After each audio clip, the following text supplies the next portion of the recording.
नमस्कार दोस्तों, मैं आपके मध्य फिर से एक बार उपस्थित हूँ। इस वीडियो में हम बात करेंगे इस वर्ष के बहुप्रतीक्षित मास या महीने की, जिसकी प्रतीक्षा हम सब कर रहे थे और हम हर वर्ष करते भी हैं। सावन महीने की। सावन का जो महीना आता है वो गुरु पूर्णिमा के बाद से प्रारंभ होता है और रक्षाबंधन के दिन जाकर के समाप्त होता है। और सबसे बड़ी बात, न केवल आध्यात्मिक दृष्टि से बल्कि अगर हम अध्ययन की दृष्टि से भी देखें कि हम कुछ सीखना चाहते हो, कुछ पढ़ना चाहते हो, चाहे वो छोटे बच्चे हों या हम हों, जो भी हो, जो कुछ सीखना चाहते हो, ध्यान, योग, पूजा पाठ, हर एक प्रकार के लिए सावन का जो महीना रहता है वो बहुत ही उपयुक्त होता है।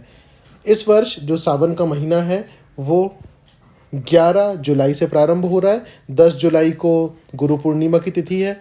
11 जुलाई से सावन प्रारंभ हो रहा है और 9 अगस्त रक्षाबंधन के दिन जाकर के सावन की समाप्ति होगी पूर्णिमा की तिथि के साथ। जैसे कि आप सभी जानते हैं, सावन का जो महीना होता है ये भोलेनाथ का सबसे प्रिय महीना होता है। भोलेनाथ तो वैसे भी वो देवता हैं जो एक लोटा जल से सच्चे भाव से प्रसन्न हो जाते हैं और लोगों की इच्छा पूरी कर देते हैं। और ये महीना तो इस भोलेनाथ को बहुत ज़्यादा प्रिय है।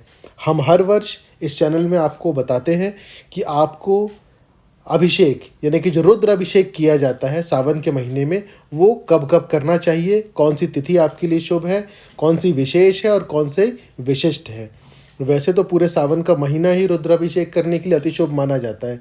आप पूरे सावन के महीने में बिना तिथि, बिना मुहूर्त, बिना शिव जी का वास देखे कहीं कभी भी आप रुद्राभिषेक कर सकते हैं। लेकिन उसमें भी कुछ तिथियां ऐसी होती है जो कि विशिष्ट और विशेष होती है। आपको हर एक तिथि की जानकारी इसमें दी जाएगी। विशेष और विशिष्ट तिथि की जानकारी देने से पहले मैं आप सभी को एक बार फिर से बता दूं कि पूरा का पूरा सावन मास ही विशेष है, पूरा का पूरा मास ही शुभ है, बहुत शुभ है। हम इस पूरे सावन मास में जब चाहें तब रुद्राभिषेक कर सकते हैं।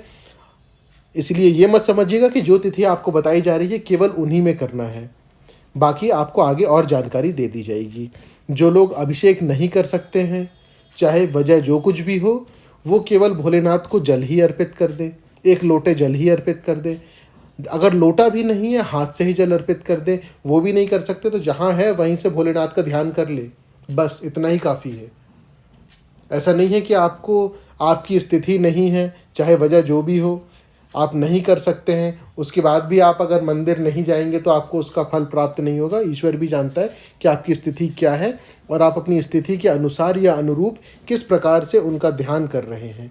एक क्षण के लिए भी उन्हें अगर आप याद करते हैं तो भी ये बहुत बड़ी बात होती है। अब हम चलते हैं तिथि की तरफ। विशेष तिथियाँ जो है वो आप देख लीजिए या लिख लीजिए, वैसे आपकी स्क्रीन में दिखाया जा रहा है। तो विशेष तिथि जुलाई के महीने में जो है वो है 11 जुलाई, 18, 14, 15, 21, 22, 24, 28 और 26, 29, 30। ये जुलाई के महीने की तिथि है, विशेष तिथि है ये। इसके बाद अगस्त के महीने में जो विशेष तिथि है वो है 3, 4, 6 और 7। ये थी जुलाई और अगस्त के महीने की विशेष तिथियाँ।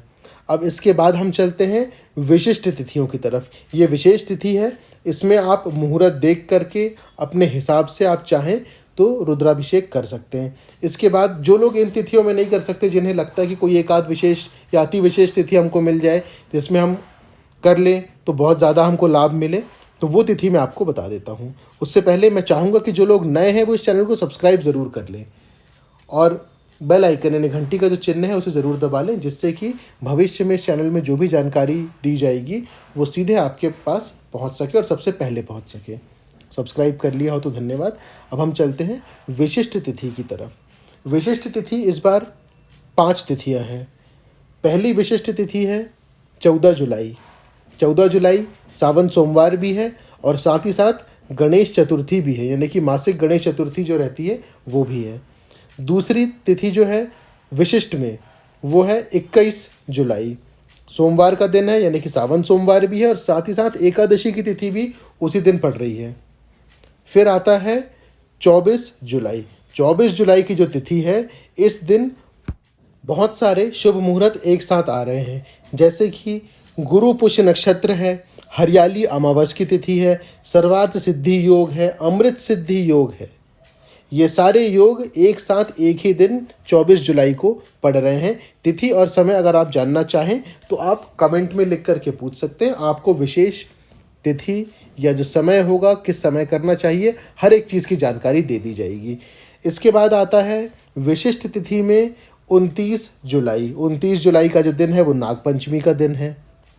और साथ ही साथ एक तिथि और भी है जो है 22 जुलाई की। 22 जुलाई को भौम प्रदोष, यानी कि मंगलवार के दिन जब प्रदोष पड़ता है तो उसे भौम प्रदोष कहते हैं। तो 22 जुलाई, ये जो 5 तिथियां आपको बताई गई है, ये अति शुभ है। जो लोग सामान्य दिन या फिर महीने में कभी भी अभिषेक नहीं कर पा रहे हैं तो वो इनमें से किसी भी दिन अपने घर में या मंदिर में जहाँ भी वो चाहे रुद्राभिषेक करा करके पूर्ण लाभ ले सकते हैं। और जो जा सकते हैं वो रोज़ मंदिर जाएं, जल चढ़ाएं भोलेनाथ को।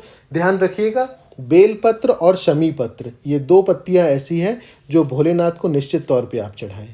जो चढ़ा सकते हैं वो, और जैसा कि मैंने पहले ही बताया, जो नहीं कर सकते हैं, जिनकी जैसी भी स्थिति हो, वो अपने हिसाब से भी पूजा पाठ कर सकते हैं। ऐसा नहीं है कि उनकी पूजा पाठ स्वीकार नहीं की जाएगी। कई बार ऐसा भी कहते हैं कि आप पूजा नहीं कर सकते हैं तो इसको ये दान दे दीजिए, उसको वो दान दे दीजिए, तो आपको फल मिल जाएगा। भगवान को भी आपकी स्थिति पता है। हाथ जोड़ करके जहाँ है, जैसे हैं वहीं से प्रार्थना करिए, आपकी प्रार्थना ज़रूर सुनी जाएगी।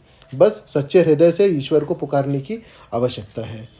आप इस वीडियो से संबंधित, तिथि से संबंधित या समय से संबंधित कोई भी जानकारी चाहते हो तो नीचे कमेंट बॉक्स में लिख करके आप पूछ सकते हैं, आपको उत्तर ज़रूर दिया जाएगा। कोई प्रश्न हो तो भी आप पूछ सकते हैं। एक और बात, विभिन्न प्रकार के पदार्थों से रुद्राभिषेक किया जाता है, जैसे कि जल हो गया, दूध हो गया, दही, इत्र, घी, तेल, और भी अलग अलग प्रकार के पदार्थ होते हैं। गन्ने का रस हो गया, शक्कर हो गया, शहद हो गया, हर एक का अपना महत्व होता है।